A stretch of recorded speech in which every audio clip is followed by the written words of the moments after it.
வணக்கம், சாவித்ரி சமையலுக்கு உங்களை வரவேற்கிறேன். இப்போ அருமையான சுவையில் முருங்கைக்காய் வச்சு கிரேவி தாங்க செய்ய போகிறோம். இந்த கிரேவி வந்து ரொம்ப அருமையாக இருக்குங்க. இது வந்து நம்ம சப்பாத்தி, இட்லி, தோசை, பூரி, சாப்பாடு இது எல்லாத்துக்குமே வச்சு சாப்பிட ரொம்ப நல்லா இருக்குங்க. இந்த புலாவ் பிரியாணிக்கும் கூட நம்ம சைடிஷாக வச்சு சாப்பிட அருமையாக இருக்கும். இது எப்படி செய்யலாங்கிறத பார்க்கலாம் வாங்க. இப்போ வீடியோக்குள்ளே போகலாம். இப்போ கிரேவிக்கு தேவையான பொருள் எல்லாமே வறுத்துக்கலாங்க. 2 டேபிள் ஸ்பூன் வேர்க்கடலை, பெருங்கடாயில் வேர்க்கடலையை நல்லா வறுத்து எடுத்துக்கலாங்க. இது வந்து பச்சை வேர்க்கடலை. நீங்கள் வறுத்த வேர்க்கடலையாக இருந்தால் லேசாக வறுத்துக்கிட்டால் மட்டும் போதும். இப்போ வேர்க்கடலை 3/4 பதத்துக்கு வறுபட்டுருச்சுங்க. இது கூடவே 1 டேபிள் ஸ்பூன் வெள்ளை எள்ளு, இது கூடவே 1 டீஸ்பூன் சோம்பு, 1 டீஸ்பூன் சீரகம், 1/2 டீஸ்பூன் மிளகு, 2 ஏலக்காய், சிறுதுண்டு பட்டை, 4 கிராம்பு, இதையும் வறுத்துக்கலாங்க. இதெல்லாம் வறுபட்டுருச்சுங்க. ஒரு தட்டுக்கு மாற்றி சூடார வச்சுக்கலாம். இப்போ கிரேவிக்கு வதக்கி விடுறதுக்குங்க 2 டேபிள் ஸ்பூன் ஆயில் விட்டுருக்கேன். எண்ணெய் சூடாகட்டும். இப்போ எண்ணெய் சூடாயிடுச்சுங்க. ஒரு பெரிய வெங்காயம் நீல வாக்கில் நறுக்கி வச்சுருக்கேன். இதை சேர்த்து நல்லா வதக்கி விட்டுக்கலாம். வெங்காயம் வதங்குறது கூடவேங்க 1 பச்சை மிளகாய், இது கூடவே சிறிதளவு கருவேப்பிலை நல்லா வதங்கட்டும். இப்போ வெங்காயம் பச்சை மிளகாய் வதங்கிடுச்சுங்க. இது கூடவே 1 டேபிள் ஸ்பூன் இஞ்சி பூண்டு விழுது நல்லா பச்சை வாடை போகிற அளவுக்கு வதக்கி விட்டுக்கலாங்க.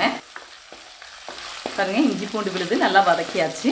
இது கூடவே 2 நாட்டு தக்காளி பொடியாக நறுக்கி வச்சுருக்கேன். இதையும் சேர்த்துக்கலாம். தக்காளி நல்லா வதங்கி வர்றதுக்கு முருங்கைக்காய் கிரேவிக்கு தேவையான அளவுக்கு உப்பு சேர்த்துக்கலாம்.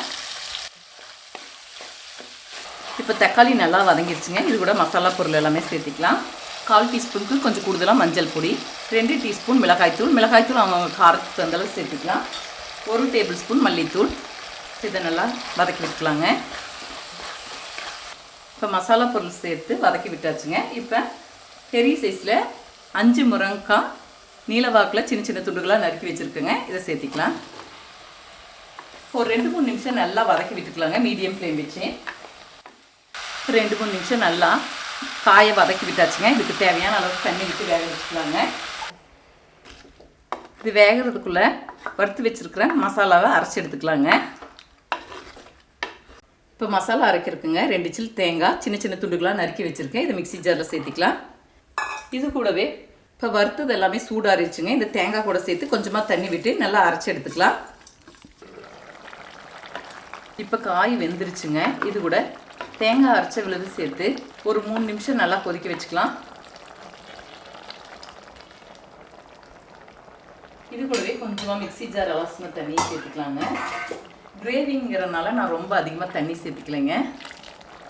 இப்போ 3-4 நிமிஷம் நல்லா கொதிச்சிருச்சுங்க. நீங்கள் வந்து முருங்கைக்காய் வந்து ஒரு 3/4 பதத்துக்கு வெந்த உடனே இந்த தேங்காய் அரைச்சி விழுது சேர்த்துட்டு ஒரு 3-4 நிமிஷம் கொதிக்க வைக்கும்போது முருங்கைக்காவும் முழுசாக வெந்துருங்க. அரைச்ச விழுதுமே நல்லா பச்சை வாடை போக கிரேவி தயாராகிடும். இப்போ கடைசியாக கொஞ்சமாக பொடியாக நறுக்குனா மல்லித்தலையை சேர்த்துட்டு இறக்கி வச்சுக்கலாம். இந்த கிரேவி வந்துங்க நம்ம இட்லி, தோசை, சப்பாத்தி, புரோட்டா, சாப்பாடு இது எல்லாத்துக்குமே வச்சு சாப்பிட ரொம்ப அருமையாக இருக்குங்க. இப்போ அருமையான சுவையில் முருங்கைக்காய் கிரேவி செய்துட்டேங்க. இதே முறையில் செய்து பாருங்க. இந்த வீடியோ பிடிச்சிருந்தா லைக் பண்ணுங்க, ஷேர் பண்ணுங்க, சப்ஸ்கிரைப் பண்ணுங்க, கமெண்ட்ஸ் பண்ணுங்க. அடுத்த வீடியோவில் சந்திக்கலாம்.